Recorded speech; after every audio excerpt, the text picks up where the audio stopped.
The 135-pound belt is vacant right now. This is a belt that should be contested between Shakur Stevenson and William Zepeda on July 12th. We'll leave it there. I hope you will consider it with His Excellency, who you guys know the sport inside out. You know how good this man is. So, Eddie, are you asking for sanction? Sorry? Are you asking for the title to be at stake in this fight? I am. I'm asking for you to consider it in your noble position. Stand and fight. Let's stand and fight. It sounds like that's what they want me to do. So the thing is, I'm coming in there to put on a performance. I'm not focused on doing one thing. I'm not focused on standing there fighting. I'm not focused on boxing. I'm coming in there to put on the best performance of my career. And July 12th, Zepeda is going to remember my name. Call in New York. I shouldn't have asked. You got to talk about Edgar because he always brings the energy. He always brings the bravado. Look at him holding his change right now. But this man right here, HAMZAH Sheeraz, he's determined. He's serious. Edgar got the gun, the imaginary gun out. Because he throws those kind of bombs. He throws bullets.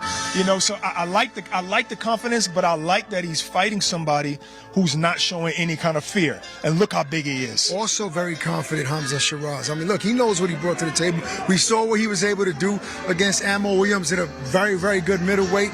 He's obviously had a good, close fight against Adames. What's up, Tell 'em Gang? It's your boy 2 Times, and I'm back with another box session, and I know I'm late.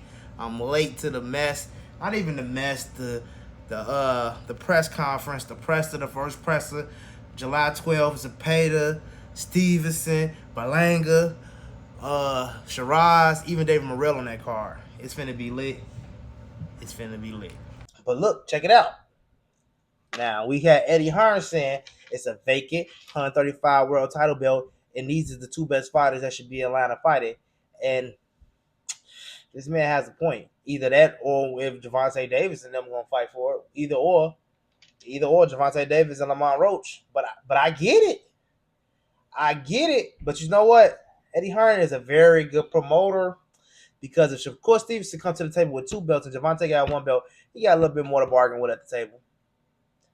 Not as far as pay-per-view values and all that stuff, but he got a little bit more to bargain with as far as chips. I got 2 belts. He got 1. We're gonna have 3 belts, and then it's just Keyshawn there to take for the last fight. Hey, I'm gonna tell y'all like this: Shakur and Tank is coming. Shakur and Tank is coming, bro. I feel it, and I got Shakur and Tank coming end of the year or early next year. It could be early next. It could be the end of this year. And then Gervonta could go in next year because if you gotta think about it, maybe one more fight to fight. I think it's good. This is what I think will happen. I think Gervonta finna beat Roach. Gervonta finna fight Shakur. Gervonta finna beat Roach and Shakur. Gervonta finna fight Keyshawn maybe last. And just because I feel like Turkey gonna dump a whole bunch of money in Gervonta pocket to fight Keyshawn and Shakur. Because Shakur and Keyshawn don't want to fight each other. What's the point of giving them 2 niggas all this money to fight each other so it can look like Rolly and Ryan and Skull and fucking what's the name? What's the point of paying for that? When I could just pay Gervonta Davis $300 million, $350 to fight Shakur and Keyshawn back. And it's 2 title fights, 2 main events. I could pay him $300 to $500 million, and to be honest with you, Gervonta would be worth that for those 2 fights. Gervonta would be worth the $300 to $500. Honestly, yeah, I mean, that'd be his biggest payday. But I don't see how Canelo getting 80s and 100s and Gervonta can't get 3. I think he could get 3, 5 is crazy for those 2 fights. That's fucking outrageous.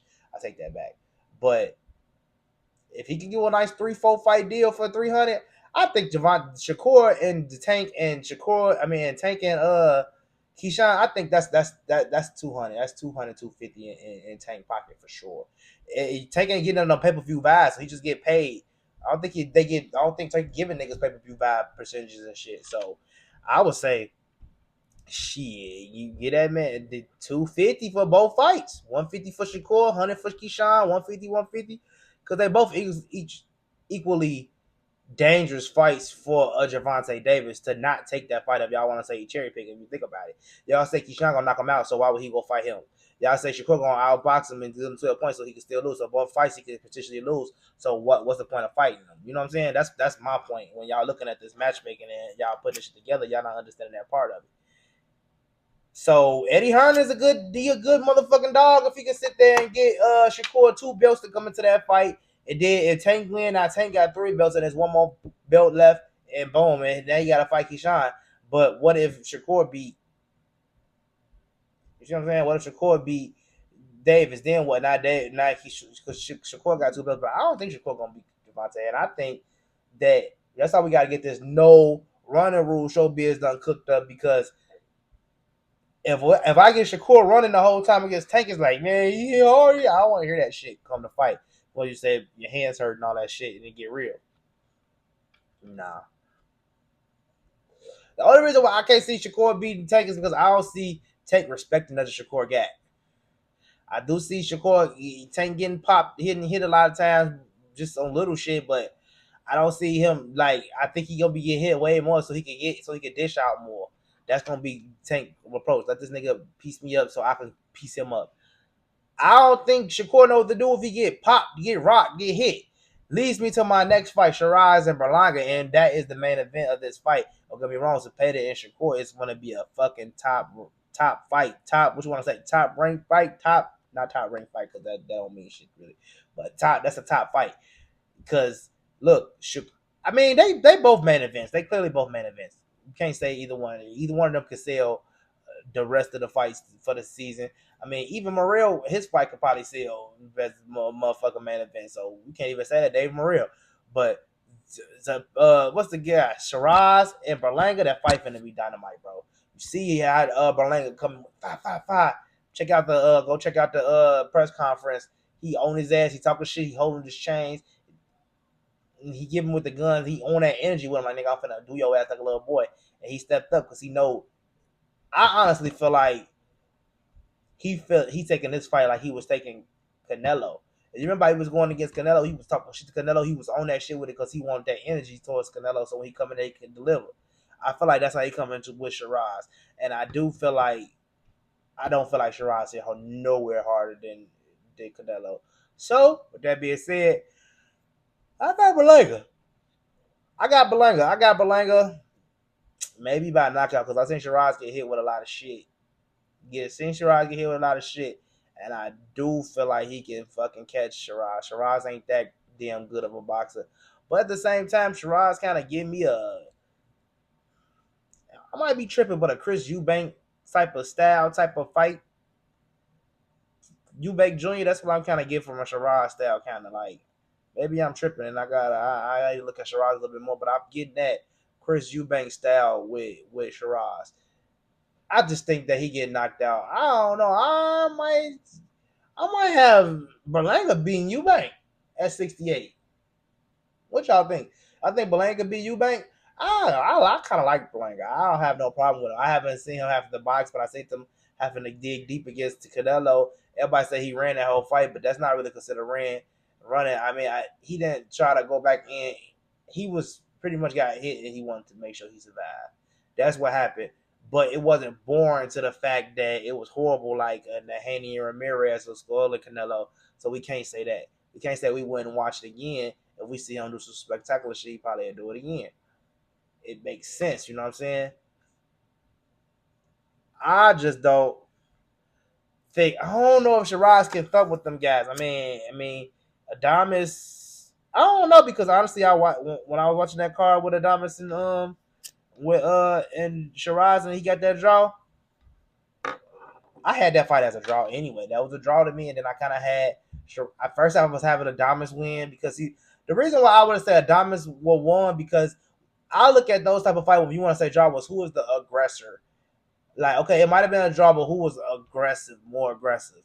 If the more aggressive person was Adames, and you trying to say Sheeraz boxed him more and he stood his ground and he got a lot of clean shots off, that doesn't matter if the champion was being an aggressor in a fight and putting the pressure on him, and he just getting hit back in the fox. You understand? That's why I was giving it to Adames. Then when I looked at it again, I'm like, okay, well, Sheeraz could have probably took this fight. But if it's that razor thin and you can't really remember shit but a couple different shots and throw it out the fight, on either side, it's a fucking draw. So that fight was a draw, bro. That fight was a draw. And honestly, it was a good fight. I wouldn't mind seeing it again. And that's why I don't get why y'all saying Lamar Roach and Gervonta Davis wasn't a great fight, because that was what that was. That was a back and forth. Really, I thought Tank was dominating the first half of the fight. And I don't even give Lamar Roach dominating the second half of the fight. I give him dominating a lot of moments in those rounds. But if you ask me, Lamar Roach was not the aggressor. He was not putting pressure on Gervonta Davis. Gervonta Davis was taking a fight to Lamar Roach. Lamar Roach was counterpunching. That's not the same thing. Who is the counterpuncher usually in a fight? Gervonta Davis. That's his fight. That's the fight he takes. That's the role he takes in a fight as the face of boxing, as the motherfucking prize fighter, as the number one motherfucking top dog in the ring. But he haven't stepped out. But he stepped outside of his element just to get that to y'all, to give y'all that gritty fight, to give y'all that what y'all came from, entertainment. That's why Pride. Hey, I'm gonna tell you right now, that's why Gervonta make the big bucks. Y'all talking all that shit, but y'all look how long we still talking about that fight with Lamar Roach. We ain't talking about Adonis and Sheeraz no more. We ain't talking about the motherfucking Ryan and fucking Rolly no more. It died down. Ain't nothing fucking. Gervonta Davis is the top dog of the sport. It is what it is. And I still got Gervonta beating Shakur. I got him beating Keyshawn. I got him beating them all. I got Sheeraz knocking out. I got Berlanga knocking out Sheeraz. It is what it is. And let me know what y'all think in the comment section. It's your boy 2 times 7. I'm gonna see y'all tomorrow.